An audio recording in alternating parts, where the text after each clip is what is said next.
Have you ever felt haunted by a memory that simply won't let you go? A moment that seemed completely trivial on the outside, but inside you felt like it was a small catastrophe? Maybe it was an unguarded word in a meeting, the instant you stumbled in a crowded room, or that embarrassing silence when suddenly the words failed you. Hours, sometimes even years later, it resurfaces again, razor sharp, like a film you keep rewinding, pausing, and dissecting scene by scene. You imagine how others must have looked at you then, how they judged you or secretly smirked. And yet, if you were to ask them today, they most likely wouldn't even remember what you're talking about. For them, it was just a fleeting moment, instantly drowned in the stream of their own thoughts. It is exactly in this difference that a deep truth about human consciousness lies. A truth Carl Jung, with his keen eye for the psyche, recognized early on. We move through life convinced that others are constantly watching us, judging us, and storing every one of our actions. This is called the spotlight illusion, a feeling as if an invisible light were exposing each of our flaws for an audience that misses nothing. But the truth Jung uncovered is this: the spotlight doesn't exist. The audience is only an imagination. For generations, people have lived as if they stood at the center of other people's stories, as if they were the main character in someone else's life. This belief runs so deep that it is rarely questioned. Even when we wake up, we unconsciously prepare for a kind of performance. The clothes we choose are not only comfortable, but also meant to shape the impression we leave.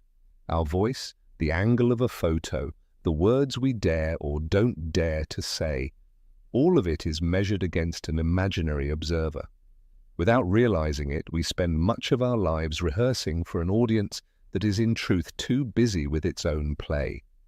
One could call this phenomenon a subtle form of relational egoism, not in the sense of "I am more important than others," but in the belief of being constantly present in the minds of others. It is like a silent prison. Watch yourself closely for just a week, and you'll see how many of your actions are guided by the unspoken question, "What will others think of me?" You notice it when you hesitate before posting a comment, when you don't send a message right away, or when you later wonder whether your smile came at the right moment.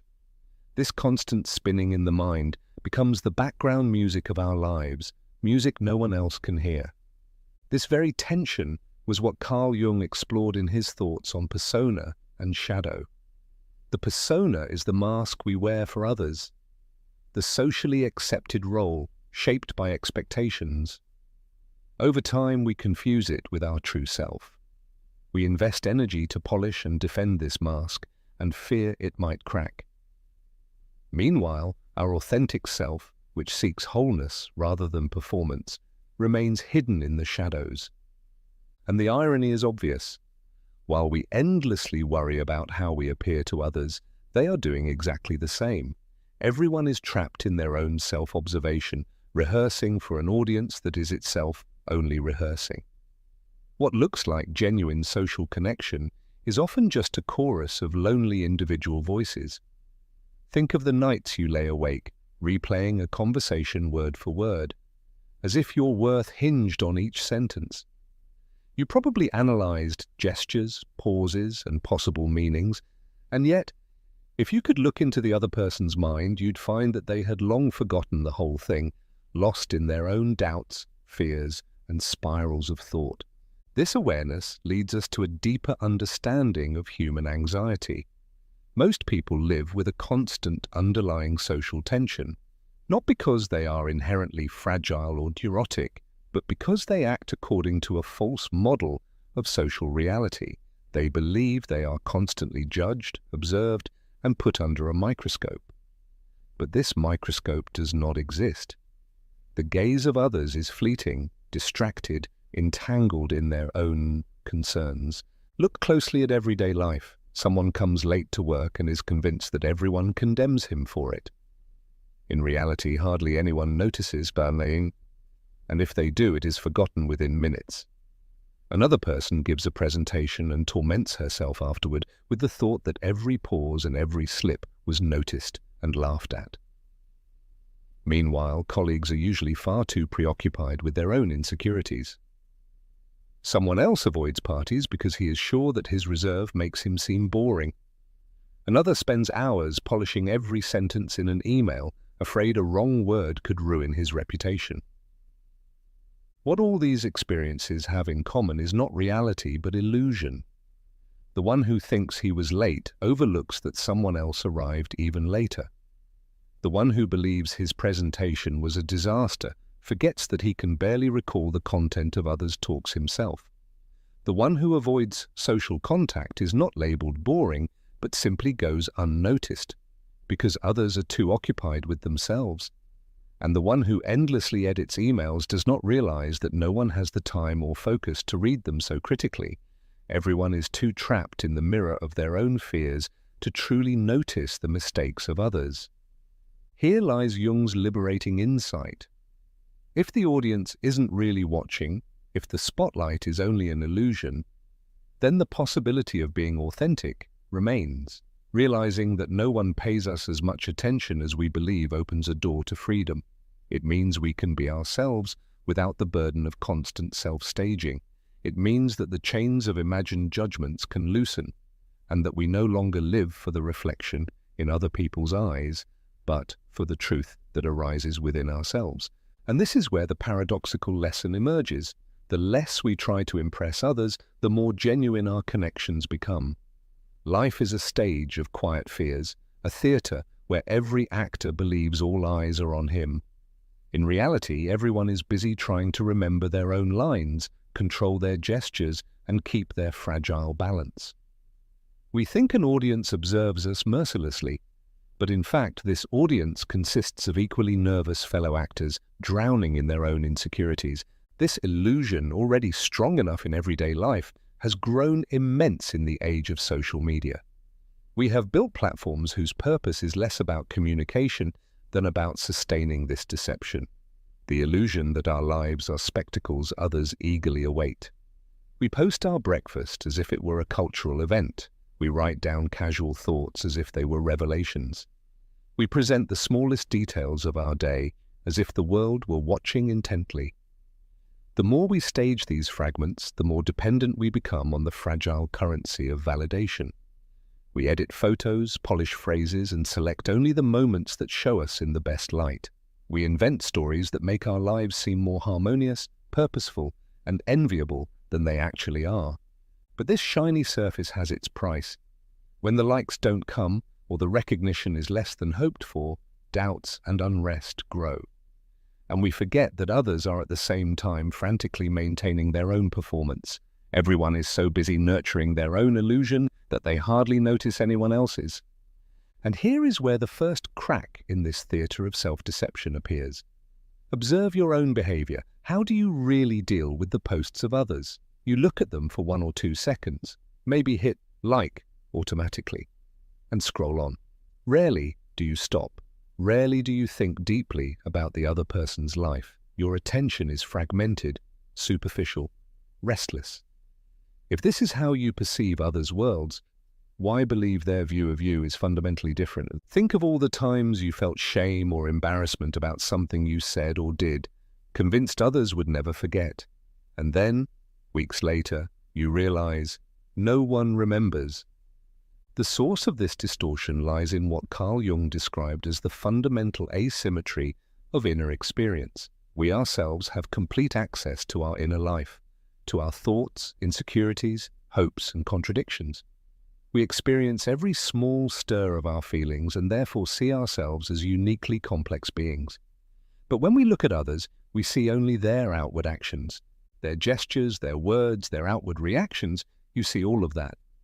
But the inner struggles, the depth of their thoughts, remain invisible. This creates a strong distortion. In your eyes, others seem simpler, more predictable, less complex than yourself. You see yourself as the main character in a great, complicated drama, and the others only as supporting roles. It is precisely from this imbalance that one of the greatest illusions of social life arises, the belief that others perceive us with the same intensity with which we perceive ourselves. In reality, we massively overestimate how much space we occupy in the thoughts of others. The truth seems sobering at first. For most people, even for those who are close to us, we are not the center of their inner world. We appear on the edge of their consciousness and disappear again, like a brief flash of light that lingers longer or shorter, depending on the moment. This realization can feel like a wound. After all, a large part of our self-worth is based on the belief that we are of deep significance to others. To grasp that in the inner universes of others we often play no central role can feel like a devaluation. Yet Carl Jung invites us to look deeper. Irrelevance is not a judgment about our worth. It rather describes the nature of consciousness. Every person is inevitably immersed in their own reality, not out of selfishness, but because perception works that way. Consciousness can only ever flow through one perspective. And it is precisely in this that there is no condemnation, but liberation. When you truly internalize that others are not observing you as you thought, a new space opens up. You no longer have to revolve around the imagined judgments of others. You can return to your own center. Imagine what this could change in your life. What dreams would you pursue if the fear of judgment no longer paralyzed you? What truths would you speak if you were not constantly clinging to your social mask? This change does not mean withdrawing from people or becoming indifferent to relationships. It means redirecting the energy you have previously invested in your outer image towards something genuine. Instead of polishing masks for the applause of others, you begin to discover your inner source of meaning and strength. Jung described this as the process of loosening the chains of the persona, that mask we wear for expectations, in order to encounter the self, the inner core of wholeness and freedom. Living from the self means living courageously. It means recognizing that your worth does not depend on the fragile applause of a distracted audience. It means knowing, even if others forget your words or actions, your own inner self never forgets whether you were authentic or just playing a role. True freedom lies not in being seen, but in seeing yourself clearly. And it is precisely in this clarity that the paradox lies. The less you try to impress others, the more alive you become. When you realize that most of the roles you play are unnecessary performances for an inattentive audience, you can lay them aside. And the surprising thing, as soon as you stop pretending for others and begin to act genuinely, you automatically become more attractive. Authenticity has a magnetic force that no amount of perfect staging can replace. Ask yourself, how much energy have you already spent maintaining an image that perhaps no one is really looking at? The shift from external validation to true inner autonomy does not require indifference toward others, but a rebalancing. The opinions of others lose their excessive power over your decisions. The first step is something like a motivation check for a week before you make an important decision. Ask yourself, am I really choosing this because I want it, or because I hope others will approve? After only a short time, you will notice how often your decisions are actually influenced by an imagined audience. The second step is to reconsider your social fears. If you feel tension in a situation, ask yourself precisely, am I really afraid of the concrete consequences of rejection, or only of the feeling of being judged? Most of the time, you will notice that the fear is out of proportion to the actual consequences. The third element is applying to relationships what the Stoics called the dichotomy of control. You can control your behavior, your words, and your decisions, but not the reactions or judgments of others. And the crucial point, you do not even have to.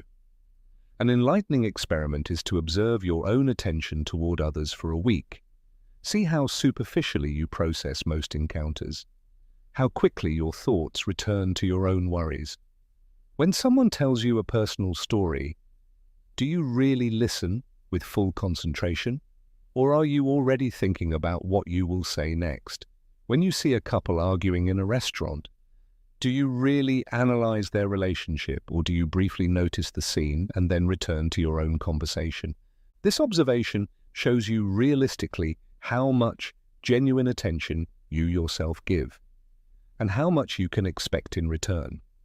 If even your own attention is limited and distractible, why believe that others could give you more undivided concentration? The mathematics of human attention is relentless. Our mental budget is limited and directed mostly inward, toward worries, plans, memories, expectations. The most profound exercise, however, is to find an inner source of recognition within yourself. When this insight truly sinks in, you experience something like an existential reordering. Your inner focus shifts from external approval to inner clarity. This does not happen overnight, but step by step, as a fundamental change in your attitude toward life. Before this realization, you live in constant vigilance. Every conversation feels like an exam, every pause like a sign of rejection, every criticism like a threat to your worth. Your self-esteem wavers like a ship on the open sea, dependent on the waves of external recognition. But when you internalize this wisdom, a kind of existential stability grows within you. Your worth no longer depends on a permanent self-presentation. You allow yourself to be publicly imperfect, because you know that your mistakes are not scrutinized nearly as much as you once thought. This also becomes evident in practice. You begin to have conversations with genuine curiosity instead of with the desire to impress. You make professional decisions according to your true values and goals, not according to what you think others consider respectable. Your relationships become deeper because you no longer pour energy into a facade. And the beautiful irony is, precisely when you stop trying to please everyone, you attract the people who truly fit you. When you stop following a predetermined script, you find your own voice. There is also compassion in this change.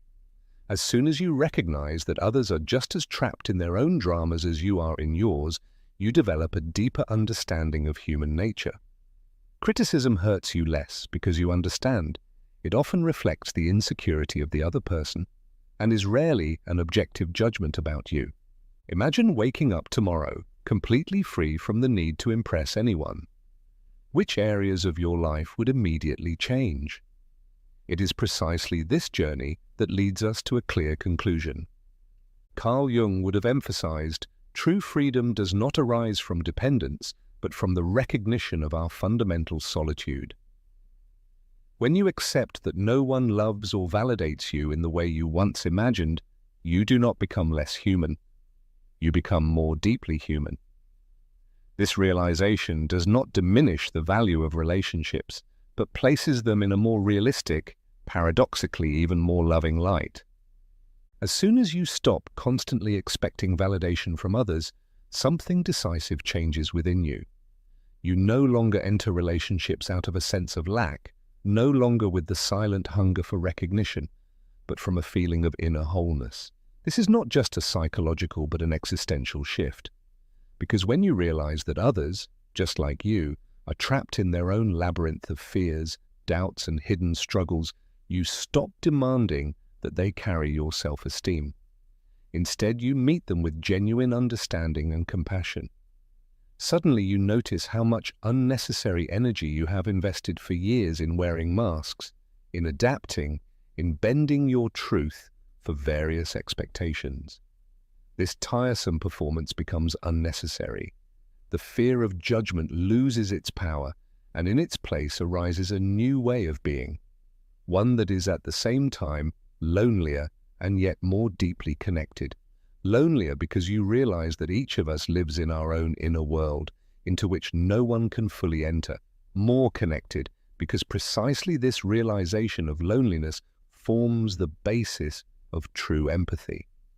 We are islands, but united in the ocean of a shared solitude. Living with this understanding requires courage. It takes strength to let go of the security of external validation, to fully take responsibility for your own life. But the reward is freedom, the rarest and most precious form of freedom. The freedom to be yourself without apologizing in a world that constantly wants to turn you into something adapted or profitable. Jung called this path individuation, the process of truly becoming who you are. But for that, you must be ready to let go of the crutches of external recognition. Because freedom means full responsibility, to be the author of your own life, without excuses, without hiding behind the judgments of others. Many fear this freedom because it seems uncomfortable, but it is the only one that truly belongs to you. When you look at your life through this lens, you will see something remarkable.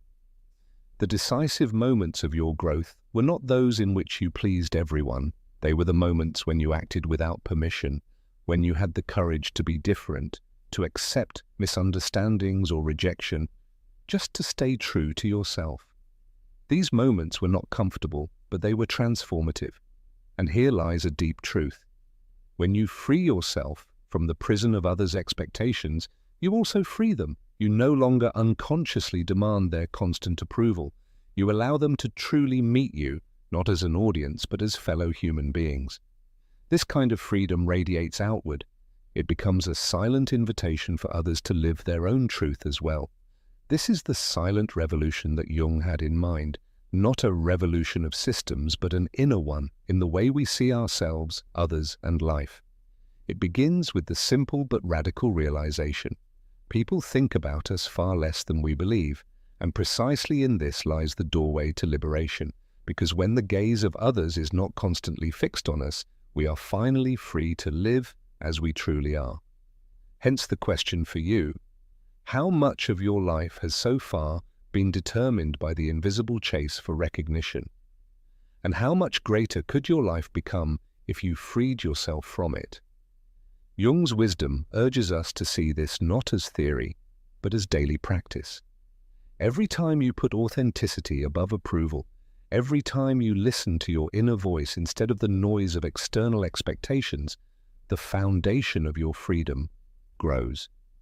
If these thoughts have touched you, feel free to share your insights.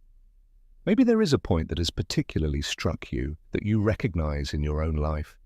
And if you know someone who suffers under the burden of external expectations, share this with them. Perhaps it will give them the same relief as it gave you. And if you want to continue discovering such ideas from psychology and philosophy applied to everyday life, then subscribe to this channel and activate the bell. Because right here we are creating a space where Jung's insights can be lived. And never forget, in the moment you stop living for the approval of others, your true life begins.